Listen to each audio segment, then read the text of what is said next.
the swimming coach was getting worried about Sol.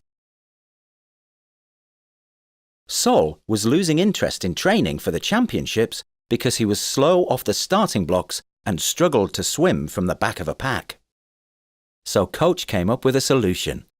She decided to change the shape of the pool from a rectangle to a parallelogram. That way, Sol could start in lane 1 and feel like he had a head start over the other swimmers.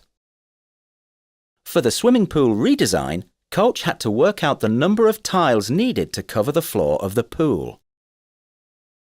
The original rectangular pool had a length of 50 meters and a width of 25 meters. You can work out the floor area covered by the tiles by multiplying the length by the width. So, 50 meters times 25 meters, which gives us 1,250 meters squared.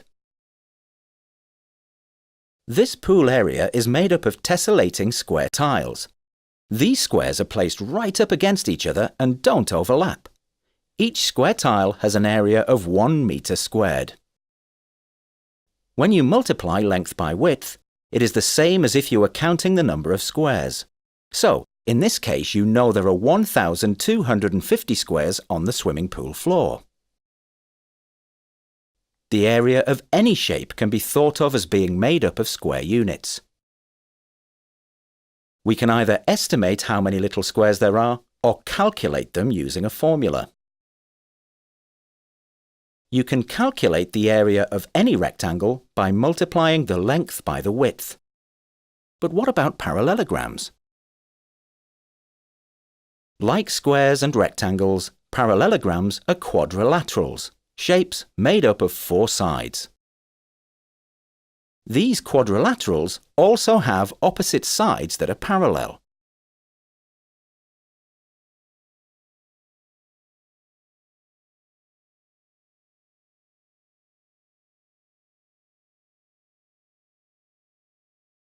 How can you work out the area of a parallelogram like this one? You could estimate the area by counting the squares. There are 15 full squares and 6 half squares, which combine to give a total of 18 meters squared. But you can also calculate the area by doing a calculation using the base length and height of the shape. To see why these measurements can be used, imagine slicing a triangle from the right-hand side of the parallelogram and placing it on the left. You have now formed a rectangle with the exact same area as the parallelogram, with a base length of 6 meters and a height of 3 meters. The area can then be calculated by multiplying 6 meters by 3 meters, which equals 18 meters squared. So, this proves something quite interesting, that the area of parallelograms can be calculated by multiplying the base length by the height. Much like rectangles, where the area can be calculated by multiplying the length by the width. Look at these parallelograms. What are their areas? The areas are 18 meters squared, 3,000 meters squared, and 124 meters squared. If we look back at the family of quadrilaterals, we can think of squares as being a special case of rectangles, because they both have 2 sets of parallel sides and equal angles of 90 degrees, and rectangles as a special case of parallelograms, because they both have 2 sets of parallel sides. We can go one shape further. Take a triangle. Imagine making an exact copy of the triangle and using it to build a new shape. Does this look familiar? It's a parallelogram. Given the base length and height of the triangle, you can work out the area of this parallelogram. You multiply the base length by the height, 8 meters times 5 meters, which is 40 meters squared. So what is the area of each triangle? It is half the area of the parallelogram, 20 meters squared.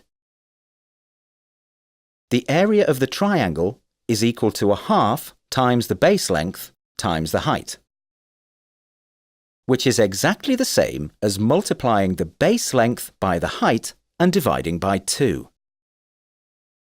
It doesn't matter which side you choose to be the base of the triangle, or what type of triangle you use. The formula still works. What are the areas of these triangles? The areas are 24 meters squared, 72 meters squared, and 27.2 meters squared. So how many tiles would Coach need for the new parallelogram-shaped pool? It's the same number as the original rectangular pool. Coach can cover the new pool with the 1,250 tiles used for the old one, but she will have to cut and reposition some of them. Remember, to calculate the area of parallelograms, you multiply the base length by the height. To calculate the area of triangles, you multiply the base length by the height and divide by 2.